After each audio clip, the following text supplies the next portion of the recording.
But first today, there's been yet another teaser of that ITV interview with Prince Harry. Some people will say, you have railed against invasions of your privacy all your life. But the accusation will be, here are you invading the privacy of your most nearest and dearest without permission. That'll be the accusation. That'll be the accusation from the people that don't understand or don't want to believe that my family have been briefing the press. If you're invited to the coronation, will you come? There's a lot that can happen between now and then. But, you know, the door is always open. The ball is in their court. Oh, I know. You can do it. Go on. There you are. The full interview with Tom Bradby airs on ITV1 and ITVX this Sunday.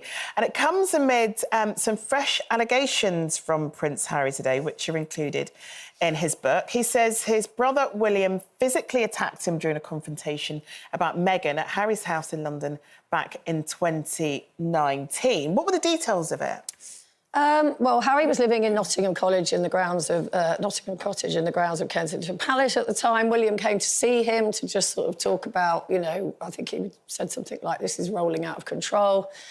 And he basically said to Harry that he found Meghan to be difficult, rude and abrasive. And Harry said, you are peddling a press narrative. And it just sort of escalated from there, really. And then he said that William grabbed him by his collar, broke his necklace, shoved him, and he landed on what was probably a china dog bowl, and it broke on his back. And then William kind of said, come on, fight back like we did as brothers. Harry refused, he says. William then was a bit more reconciliatory and said, apologised or whatever, but then went off and that was that. And, I mean, the biggest revelation in it for me was that William calls him Harold and he calls William Willie. Harold and Willie. But, you know, when I read it, I just, you know, I mean, listen, nobody condones violent behaviour, but it looks like it was a bit of a tussle and a shove and a whatever. My friend, my very close friend, who I go on holiday with every year, has got 3 sons, and they spend their entire time fighting. But what's happened here is that they don't go to the media with the details of that. And I just think, you know, all of us as mothers on this panel, I would be devastated if one of my children, what if both of my children were doing this in public, in such a public way? I just feel it should be dealt with behind the scenes. We're also only getting one side of the story. Well, yeah, that's what we're not going to get William's side, probably. And, yeah, I mean, he says, I want reconciliation, but is this really the way to get it? But there were so many bits of detail that have been released, both in leaks from the book and both with, obviously, the promo for the ITV show that's going to be on Sunday. And there were so many little bits and pieces that we could go through surrounding it. But what was interesting about the fight was that Harry claims that Will had asked him not to tell Meghan about the fight. So Harry didn't tell her originally. He went and spoke to his therapist first. And one thing that brings to mind for me is that it feels like he's been between a rock and a hard place, because he tells Meghan what happens. Meghan then could dislike William even more. If he doesn't do what William has asked, that can make the animosity with them even worse. And it could be a part of him that still wants to protect his brother when it comes to, you know, the truth of their relationship. I just don't know why didn't William want him to tell Meghan if he hated Meghan so much and, you know, was prepared to fight his brother over her behaviour? Why was he bothered about him telling Meghan? Maybe because he knew it would be weaponised and monetised. Well, he shouldn't have done it then, should he, really? But it is, I mean, we've all got kids and we all know how kids can fight. To me, it seemed a little bit like, for use of a family that we hear so much about, also the Kardashians. It felt a little bit like watching the Kardashians in, but as the royal family, it felt a little bit like that. I think I think my friend used the phrase, they are just a little bit of a hot mess. Yeah. I think all brothers and sisters fight. Me and my sisters used to fight all the time, normally over clothes, because I'd buy something and one of them would wear it, whatever. And my kids used to fight. I mean, my youngest daughter, Bobby, and her brother, Louis, used to kill each other. She actually sharpened a pencil one day to stab him with it. So I said that was premeditated, what she did. It really was. But we all do. I mean, I used to be scared of my sister Tina because she had such a temper. I remember running into the bathroom, locking the door, sitting on the floor. She lit matches and flicked them under the door to try and set fire to me. Honestly, but it's just what kids do. It is, but we all, you know, but we also wouldn't condone violence. No, we wouldn't. I used to have a cushion that my mum called the Debbie cushion. My sister and I are incredibly close, but I used to get so angry as a kid with her. My mum gave me a cushion to punch instead of punching my sister, so...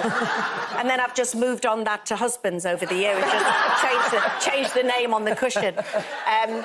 But if Debbie, for example, you know, because you're in the public eye, if Debbie, for example, had gone to the papers and done a big "my horrible sister Denise" for money, because let's not put it this is for money. This is to sell a book. Yeah. How would that affect your relationship? I'm never going to change my views about the Harry and Meghan situation. The Harry and Meghan. Or Harold. Harold and Meghan. I've supported them since day one. I've been aware from very early on, and I've said it on this show, of the different narrative towards Kate and the different narrative applied to Meghan from quite early on. So, and I always think that Harry had the whole thing from his mum's funeral. He was aware that whatever Meghan's been through with the press and the royal family, she's had Harry, who, whatever people say, clearly loves her. Diana had nobody, right? And you know, you went on many royal visits with her, so I'm always quite surprised that you're Diana was a lot more of a smarter cookie than you're giving her credit for. But I just think that she went through a lot with the royal family, and I think there's a light being shone on behaviours which have to change. And when you are that age and being made to walk behind a coffin when you know your dad has been unfaithful to your mother, and I've been unfaithful myself, so there's no point you on Twitter going, oh, you know, you're being a hypocrite. It's not about the infidelity. No, but when you read about that stuff in public, that is hurtful. It's not, you know, we're not saying Why that shouldn't Harry say his piece, Jane? Because I think he's had to move away from a family that has given... They've done it behind his back. Because he's using it to make money. You talk to me about interrupting. He's making money from it. Right, the fact is... Well, the royal family make quite a bit of money, Jane, themselves, OK? So the fact is that they have been leaking stories, and we know they have. And as soon as Harry and Meghan, as soon as Meghan was seen as the people's princess, that was game over, because William and Kate have to remain in those positions. Okay. And Meghan was in those rooms way before the royal family. She was on the global stage of charities and everything. She didn't do that just when she got married to Harry. So I think... do what you like, tell your story, because I think it's been absolutely... The word according to Denise. There we go.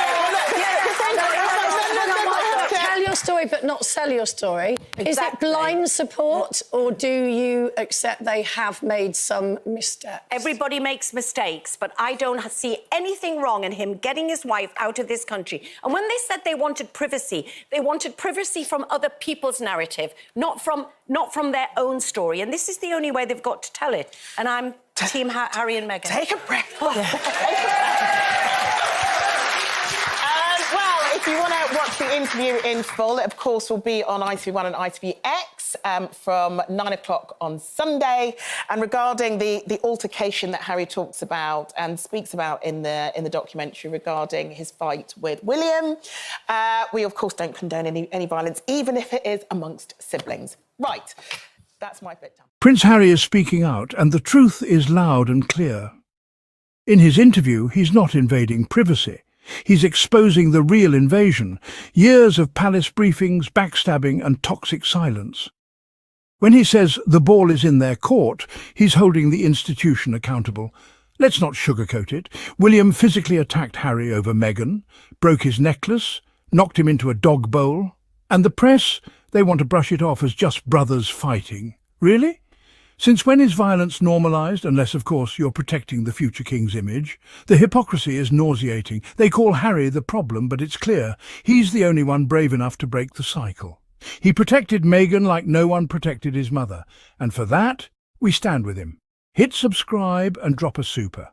Thanks to support truth over tabloids. This is Royal Sussex Squad, and we don't play when it comes to Meghan and Harry.